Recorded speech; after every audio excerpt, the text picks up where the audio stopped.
What is up, ladies and gentlemen? My name is Yeah. and today I'm going to bring you a guide on how to disassemble your controller for painting or repairs, whatever you might need. The two things you're going to need, there are two absolute musts for this. You can't do this without them, and those are a Torx 6-bit, Torx 6, and Torx 8. Torx 8 is going to be the most important for disassembling this for painting, but Torx 6 is going to be most important for repairs. Pick these up. Got a set of all of them. They go from Torx 27 to Torx 4, I think. If you're taking apart any electronics, you're gonna need these. So they're $8 maybe. Pick these up.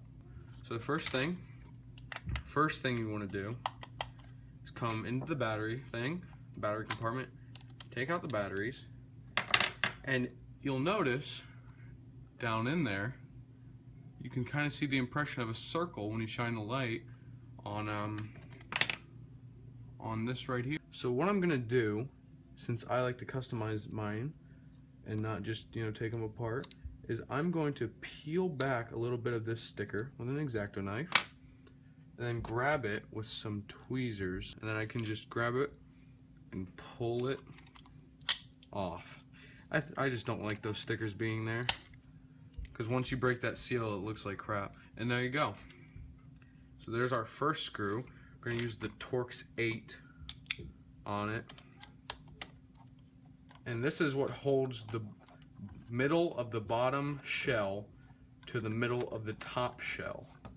Alright, that's the first screw. Set that aside. I have a little bin for all mine right there.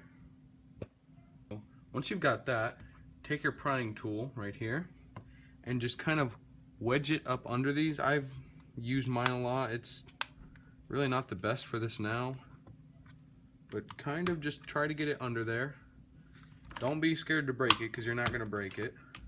And just work your way under. It can get tricky with some of these, but basically just pop it off. Like that, it went flying. And there you go. You got this piece, the bottom right hand guard, and then we just do the exact same thing for the other side. Just wedge it up under there, get the right angle, and just basically pry it off. See, these can get really tricky. This is probably the most risky part of doing this at all, is trying to get up under this at the right angle. Man, I'm actually really struggling with this. See if I can't. There we go. Man, that one really went flying. Alright, so this is where it usually gets pretty dirty. As you can actually see, it is really quite gross under there. And what I normally do is I run these through just run them through the dishwasher. Easiest way. It's not going to damage it. It's just going to clean out all the crap that's in there. Alright, and then after that, we've got a screw here, here, here, and here.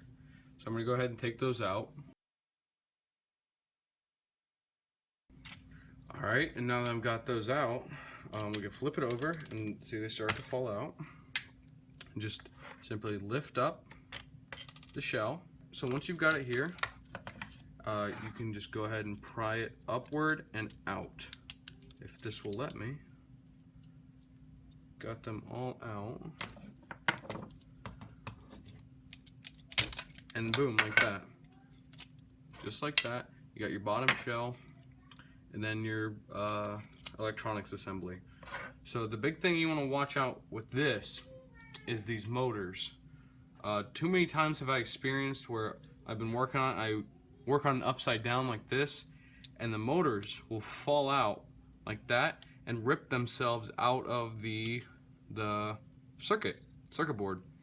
And it is not super easy to solder them, but it's it's doable. So that's all for the externals. Got a total of It's like 7 pieces. And now we just have this, and this is where our T6 bit comes in. I'm not going to take this apart completely because I don't have any need to right now. But there's a screw here. There's a screw here. And that gets the secondary motherboard, not secondary motherboard, secondary circuit board off. And that lifts out. Now what I will do is take this front assembly apart with the home button. What we want to do is compress the home button down, lift this piece up, and then just simply push it forward, and this whole assembly will come off. The home button, or the connect button will stay there, home button will stay in, all the buttons will stay in for now. And then you just have the triggers. Triggers have screws there with the T6 that you can remove, and those triggers just come right off. There are motors inside the triggers, so be careful with those. And then once you get rid of this motherboard, not motherboard, dang it, circuit board, and this circuit board, all of the buttons have one of these in there, which hold them in our I don't know, conductive silicone pads. That's what gives them the springiness and what allows them to actually work. So that will come out with all the buttons on them, or buttons will usually fall out. And then I will take out the D-pad as well. This is very simple. The first time I did it, I struggled so much with it because I didn't know this. Just simply, here, I'll get a better shot of this. Simply pry up. So, oh, there we go. Out and up. Then this metal piece comes off. And then we've got our D-pad. Then you can trade it out for basically anything, you know, shiny one if you want to put it in there. And that's it for that. And then the rest of it is pretty easy, pretty self-explanatory. Just follow the steps. And when you want to put it back together, just do them in reverse. So that has been my pretty in-depth guide on how to take apart an Xbox One controller.